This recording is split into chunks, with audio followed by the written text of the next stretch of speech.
ಅಣ್ಣಯ್ಯ ಏನ್ ಹಾ, ಓದ್ತಿದ್ದೀರಾ? ನಾನು ಅರ್ಧ ಕಥಾನಕ ಅಂತ ಪುಸ್ತಕ ಓದ್ತಾ ಇದ್ದೀನಿ. ಇದ್ರ ವಿಶೇಷತೆ ಏನಂದ್ರೆ, ಇದು ನಮ್ಮ ದೇಶದ ಮೊಟ್ಟ ಮೊದಲ ಆಟೋಬಯೋಗ್ರಫಿ, ಆತ್ಮಕಥನ. ಇದನ್ನ ಬನಾರಸಿ ದಾಸ್ ಅನ್ನೋ ವ್ಯಕ್ತಿ ಬರೀತಾನೆ. ಸುಮಾರು 17ನೇ ಶತಮಾನದಲ್ಲಿ ಇರ್ತಾನೆ ಈತ. ಜೈನ ಸಮುದಾಯಕ್ಕೆ ಸೇರಿದವನು. ಇಡೀ ತನ್ನ ಒಂದಷ್ಟು ಜೀವನವನ್ನ ಅವನು ಎಲ್ಲಾ ರೀತಿಯ ವೈಭವಗಳಲ್ಲೇ ಕಳೆದು ಅದರಿಂದ ಬೇಸತ್ತು ಕೊನೆಗೆ ಧಾರ್ಮಿಕನಾಗಿ ಪರಿವರ್ತನೆಗೊಂಡಂತಹ ಒಬ್ಬ ವ್ಯಕ್ತಿಯ ಕಥೆ ಇದು, ಬನಾರಸಿ ದಾಸ್ ಅಂತ. ಈತ ಕೂಡ ಕಾಶಿನಲ್ಲಿ ಇದ್ದು ಬರ್ತಾನೆ. ಹಾಗಾಗಿ ಕಾಶಿನಲ್ಲೇ ಇದ್ನಲ್ಲ, ತುಂಬಾ ದಿನದಿಂದ ತಗೊಂಡಿದ್ದೆ, ಅದನ್ನ ಓದ್ತಾ ಕೂತಿದ್ದೀನಿ. ಅಣ್ಣಯ್ಯ ಹಾ, ಆವಾಗ್ಲೇ ಬುಕ್ ಬಗ್ಗೆ ಏನೋ ಹೇಳ್ತಾ ಇದ್ರಲ್ಲ. ಹೌದು. ಇವನು ಬನಾರಸಿ ದಾಸ್ ಅಂತ. ಹಾ ಈತ ಜೈನ ಧರ್ಮದಲ್ಲಿ ಶ್ರೀಮಾಲ ಅನ್ನೋ ವಂಶದಲ್ಲಿ ಹುಟ್ಟತಾನೆ. ಚಿಕ್ಕ ವಯಸ್ಸಿಂದ ಅವನು ಒಬ್ಬ ಸೂಫಿ ಸಂತನ ಸಹವಾಸ ಮಾಡಿ ಪ್ರೇಮ ಇಂಥದ್ರ ಬಗ್ಗೆ ಹೆಚ್ಚು ಬರೀತಿರ್ತಾನೆ, ಓದ್ತಿರ್ತಾನೆ. ಅದಕ್ಕೆ ಸಂಬಂಧಪಟ್ಟಷ್ಟು ಒಂದು ತಲ್ಲೀನಾಗಿರ್ತಾನೆ. ದುಡಿಮೆನೂ ಒಂದ್ ತಕ್ಕಪಟ್ಟಿಗೆ ಬಿಟ್ಬಿಟ್ಟಿರ್ತಾನೆ. ಬರೀ ಅವನು ಆ ಒಂದು ಉನ್ಮತ್ತ ಸ್ಥಿತಿಯಲ್ಲೇ, ಪ್ರೇಮದ ಉನ್ಮತ್ತ ಸ್ಥಿತಿಯಲ್ಲಿ ಇರ್ತಾನೆ. ಸೊ ವ್ಯಸನಗಳನ್ನ ಮಾಡ್ತಾ ಅವನು ತಲ್ಲೀನಾಗಿರ್ತಾನೆ. ಒಂದು ದಿನ ಅವನು ನವರಸ ಅಂತ ಒಂದು ಪುಸ್ತಕ ಬರೀತಾನೆ. ಅದು ಪ್ರೇಮದ ಬಗ್ಗೆನೇ ಆಗಿರುತ್ತೆ ಹೆಚ್ಚಾಗಿ. ಅದು ನೋಡಿ ಅವನಿಗೆ ಒಂಥರ ಮನಸ್ಸಿಗೆ ಬೇಜಾರಾಗತ್ತೆ. ಏನಿದು ಬರೀ ನಾನು ಲೌಕಿಕವಾದದ್ದು ಮತ್ತೆ ಸುಖಭೋಗಗಳ ಬಗ್ಗೆನೆ ನಾನು ಹೆಚ್ಚಾಗಿ ಓದ್ತಿದ್ದೀನಲ್ಲ ಅಂತ ಬೇಸರ ಆಗಿ ಅವನು ಅದನ್ನ ನದಿಗೆ ಬಿಸಾಕ್ಬಿಡ್ತಾನೆ. ಗೆಳೆಯರಿಗೆಲ್ಲ ಆಶ್ಚರ್ಯ ಆಗತ್ತೆ. ಇಲ್ಲ, ನಾನು ಬರೀ ಸುಖಗಳ ಬಗ್ಗೆನೆ, ಲೌಕಿಕವಾದ ಬಗ್ಗೆನೆ ಹೇಳ್ತಾ ಇದ್ದೀನಿ, ಇನ್ ವ್ಯರ್ಥ ಇದು ಅಂತ ತಾನು ಬರ್ದಿದ್ದ ಪುಸ್ತಕನೇ ಬಿಸಾಕ್ಬಿಡ್ತಾನೆ.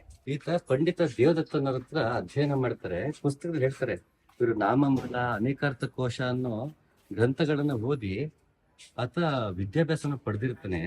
ಆ ಆಧಾರದ ಮೇಲೆ ಆತ ಕವನಗಳನ್ನ ಬರೆಯೋದಕ್ಕೆ ಶುರು ಮಾಡೋದು. ಇಷ್ಟು ಈ ರೀತಿಯ ಜ್ಞಾನವನ್ನ ಪಡೆದು ನಂತರ ಈತ ಏನಾದನ್ನೋದೇ ಆಶ್ಚರ್ಯಕರವಾಗಿದೆ. ನಮಗೆ ಎಲ್ಲಂದ್ರಲ್ಲಿ ನಮ್ಗೆ ಭಕ್ತಿ, ನಂಬಿಕೆ ಎಲ್ಲ ಜಾಸ್ತಿ ನಮ್ ದೇಶದಲ್ಲಿ ಯಾರಿಗೆ ಆದ್ರೂ. ಹೀಗೆ ಒಂದ್ಸಲಿ ಬನಾರಸಿ ದಾಸ್ಗೆ ಒಬ್ಬ ಸ್ವಾಮೀಜಿ ಸಿಗ್ತಾನೆ. ಅವನು ಗಾಜಿನಲ್ಲಿ ಮಾಡಿರೋ ಒಂದು ಶಂಖನ ಕೊಟ್ಟು, ಇದೇ ಸದಾಶಿವ ಅಂತ ಹೇಳ್ಬಿಡ್ತಾನೆ. ಇದನ್ನ ಪೂಜೆ ಮಾಡು, ನಿನ್ಗೆ ಅಷ್ಟೈಶ್ವರ್ಯ ಬರುತ್ತೆ, ಅದು ಇದು ಅಂತ. ವರ್ಷಾನ್ಗಟ್ಲೆ ಅದನ್ನ ಮಾಡ್ತಾ ಪಾಪ ಅವ್ನಿಗೇನು ಫಲ ಬರಲ್ಲ. ಕೊನೆಗೆ ಗಾಜನ್ನ ಬಿಸಾಕ್ಬಿಡ್ತಾನಂತೆ. ಪ್ರಸಂಗ ತುಂಬಾ ಇಷ್ಟ ಆಯ್ತದ. ಈತ 2 ಹೆಂಡತಿ ಸತ್ತೋಗ್ತಾರೆ, ಮಕ್ಳು ಸತ್ತೋಗ್ತಾರೆ. ಜೀವನ ಒಂಥರ ತುಂಬಾ ಕಷ್ಟಕರವಾದದ್ದು. ಮತ್ತೆ ಸಾಲ ಬಾಧೆಯಲ್ಲಿ ಮುಳುಗ್ತಾನೆ. ಒಂದು ಬಾರಿ ಕುಷ್ಠರೋಗ ಕೂಡ ಬಂದ್ ಹೋಗುತ್ತೆ ಚಿಕ್ಕ ವಯಸ್ಸಿಗೆ. ಎಲ್ಲಾ ತರ ನೋವು ನಲಿವುಗಳನ್ನ ನೋಡಿರ್ತಾನೆ. ಜೀವನ ಒಂದ್ ರೀತಿ ತತ್ತರಿಸಿ ಹೋಗಿರುತ್ತೆ ಆ ವ್ಯಕ್ತಿಗೆ. ಆಗ ಅರಥಮಲ್ಲ ಡೋರಾ ಅನ್ನೋ ಒಬ್ಬ ಮುನಿಗಳು ಸಿಗ್ತಾರೆ, ಜೈನ ಮುನಿಗಳು. Is coming back to the roots ಈಗ. ಸೊ ಮತ್ತೆ ಅವನ ಜೈನ ಧರ್ಮದ ಕಡೆಗೆ ಅವನು ಒಲವು ತೋರಿಸ್ತಾನೆ. ಈ ಮುನಿ ಏನ್ ಮಾಡ್ತಾರೆ, ಅವರೊಂದು ಪುಸ್ತಕ ಕೊಡ್ತಾರೆ, ಗ್ರಂಥ. ಸಮಯಸಾರ ನಾಟಕ ಅನ್ನೋ ಒಂದು ಗ್ರಂಥವನ್ನ ಕೊಡ್ತಾರಂತೆ. ಆ ಗ್ರಂಥವನ್ನ ಓದಿ ಆತ ಪೂರ್ತಿ ಜೈನ ಧರ್ಮದ ಒಳಾರ್ಥವನ್ನ ತಿಳಿದು ಪೂರ್ಣವಾಗಿ ಲೌಕಿಕವನ್ನೆಲ್ಲವನ್ನ ತೊರೆದು ಅವನು ಜೈನ ಧರ್ಮದ ಒಳಾರ್ಥವನ್ನ ತಿಳಿಯೋದಕ್ಕೆ ಮತ್ತೆ ಗ್ರಂಥಗಳ ಅಧ್ಯಯನಕ್ಕೆ ತೊಡಗ್ತಾ ಹೋಗ್ತಾನೆ. ಈ ಮನುಷ್ಯ ಬನಾರಸಿ ದಾಸ್ ಅದ್ಭುತವಾಗಿ ಕೃತಿಗಳನ್ನ ತನ್ನ ಜೀವನದಲ್ಲಿ ರಚನೆ ಮಾಡ್ತಾನೆ. ಆ ಪಟ್ಟಿ ಹೀಗಿದೆ: ಧ್ಯಾನ ಪಚಿಸಿ, ಧ್ಯಾನ ಬತ್ತಿಸಿ, ಆಧ್ಯಾತ್ಮಿಕ ಗೀತ, ಶಿವಮಂದಿರ, ಕಬ್ಬಿತ, ಸೂಕ್ತಿ ಮುಕ್ತಾವಧಿ, ಪೈಡಿ, ಹೀಗೆ ಹಲವಾರು ಗ್ರಂಥಗಳನ್ನ ಈತ ರಚನೆ ಮಾಡಿದ್ದಾನೆ. ನಮ್ಮ ದೇಶದ ಮೊಟ್ಟ ಮೊದಲ ಆತ್ಮಕಥನ, ಆಟೋಬಯೋಗ್ರಫಿ ಈತ ಬರೆದಿರೋದು. ಇದನ್ನ ಕನ್ನಡಕ್ಕೆ ಎಂ ಉಷಾ ಅನ್ನೋರು ಅನುವಾದ ಮಾಡಿದ್ದಾರೆ. ಇಂತಹ ಪ್ರಯತ್ನಗಳು ಅನುವಾದದಲ್ಲೂ ಆಗ್ಬೇಕು, ಮತ್ತೆ ಅದನ್ನ ನಾವು ಓದ್ಬೇಕು ಅನ್ನೋದು ನನ್ನ ಒಂದು ಅನಿಸಿಕೆ. ಇದು ಬರೀ ಆಟೋಬಯೋಗ್ರಫಿ ಆಗಿದ್ರೆ ಅದಷ್ಟು ಮಹತ್ವ ನನಗೆ. ಒಂದು ಸೀಮಿತವಾಗಿ ಧರ್ಮದಲ್ಲಿ ಹುಟ್ಟಿ ಅದನ್ನ ಪ್ರಶ್ನೆ ಮಾಡ್ತಾ ತನ್ನದೇ ದಾರಿಯಲ್ಲಿ ಎಲ್ಲ ಧರ್ಮಗಳನ್ನು ಅವನು ಎಕ್ಸ್ಪ್ಲೋರ್ ಮಾಡ್ಕೊಂಡು ಕಡೆಗೆ ಸ್ವಧರ್ಮವನ್ನ ಕಂಡುಕೊಂಡು ಆ ಸ್ವಧರ್ಮದಲ್ಲೇ ಒಂದು ಸರಿಯಾದ ಗುರು ಸಿಕ್ಕ ತಕ್ಷಣ ಒಂದು ಕ್ಷಣವೂ ವ್ಯರ್ಥ ಮಾಡದೆ ಆತ್ಮದ ಉನ್ನತಿಗೆ ಕೆಲಸ ಮಾಡ್ಕೊಂಡು ಹೋಗ್ತಾ ಅದನ್ನ ಅರ್ಧಕ ತನಕ ಅವನ 55 ವರ್ಷಕ್ಕೂ ಏನ್ ನಡೀಸುತ್ತ ಈ ಕಥನದಲ್ಲಿ ಹೇಳ್ತಾರೆ. ಏನು ಮುಚ್ಚುಮರೆ ಇಲ್ಲದೆ ನಾನು ಹೇಗೆ ಬದುಕುವುದು ಹಾಗೆ ಹೇಳ್ಕೊಳ್ತಾ ಇದ್ದೀನಿ. ಇನ್ನೊಬ್ರಿಗೆ ಪಾಠ ಆಗ್ಲಿ, ಯಾವ ರೀತಿ ಒಬ್ಬ ವ್ಯಕ್ತಿ ಎಲ್ಲಾ ತಳಮಳಗಳನ್ನು ಅನುಭವಿಸ್ತಾ ಕೊನೆಗೆ ತನ್ನ ಮೂಲ ಉದ್ದೇಶ, ಪ್ರೇಯಸ್ಸನ್ನ ಬಿಟ್ಟು ಶ್ರೇಯಸ್ಸ ಕಡೆಗೆ ಹೋಗುವಂತ ಮೂಲ ಉದ್ದೇಶ ಏನಿದೆ ಅದು ಅವನು ಎಲ್ಲೂ ಎಡವದೆಯೇ ಮುಂದೆ ನಡೆದು ಹೋದ ಪರಿ ಏನಿದೆ ಅದು ಎಲ್ರಿಗೂ ಮಾರ್ಗದರ್ಶನ ಆಗುತ್ತೆ ಅನ್ನೋದು ನನ್ನ ಅಭಿಪ್ರಾಯ ಆಗಿದೆ.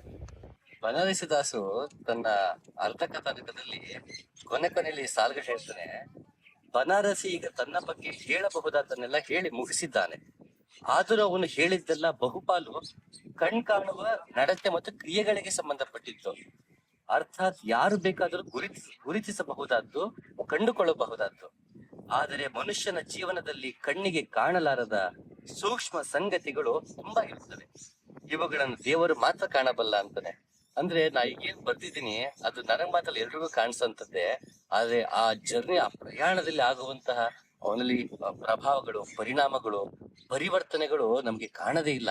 ಅದು ಭಗವಂತನಿಗೆ ಮಾತ್ರ ಗೊತ್ತು ಅಂತ ಅವನು ಹೇಳ್ಬಿಡ್ತಾನೆ. ನಮಗೆ ಜೀವನ ಈ ಹೊರ ಹರಿವಿದೆಯಲ್ಲ, ಇದು ಒಂದು ರೀತಿಯ ಒಂದು ಕಾಣುವಿಕೆ. ಆದ್ರೆ ಒಳಗಿನ ಹರಿವು, ಅದು ಒಳಗಿನ ಗಂಗೆ ಯಾರಿಗೂ ಕಾಣದೇ ಇಲ್ಲ. ಅದನ್ನ ಅದ್ಭುತವಾಗಿ ಅವನು ಕಟ್ಕೊಡ್ತಾನೆ. ಇಷ್ಟಾಗತ್ತೋ ಅಷ್ಟು ಆನೆಸ್ಟ್ ಆಗಿ ನಾನು ಬರೆಯೋದಕ್ಕೆ ಪ್ರಯತ್ನ ಪಟ್ಟಿದ್ದೀನಿ ಅಂತ ಹೇಳ್ತಾ, ನಾನು ತಪ್ಪು ಮಾಡಿದೀನಿ ನಿಜ, ನನ್ನಲ್ಲಿ ದೋಷಗಳಿದೆ, ಆದ್ರೆ ನನ್ನ ದೋಷಗಳನ್ನ ಮೀರೋದಕ್ಕೆ ಪ್ರಯತ್ನ ಪಟ್ಟೆ. ಯಾವ ರೀತಿ ಪ್ರಯತ್ನ ಪಟ್ಟೆ, ಇದರಿಂದ ನನ್ನ ಜೀವನ ಯಾವ ರೀತಿ ಆಯ್ತು ಅಂತ ಬನಾರಸಿದಾಸ್ ಹೇಳ್ತಾ ಇದ್ದಾನೆ. ಇದು ಪ್ರತಿಯೊಬ್ಬನಿಗೂ ಒಂದ್ ರೀತಿ, ಪ್ರತಿಯೊಬ್ಬನು ಓದ್ಲೇಬೇಕಾದಂತಹ ಒಂದು ಬಯೋಗ್ರಫಿ ಅನ್ನೋದು ನನ್ನ ಅನಿಸಿಕೆ.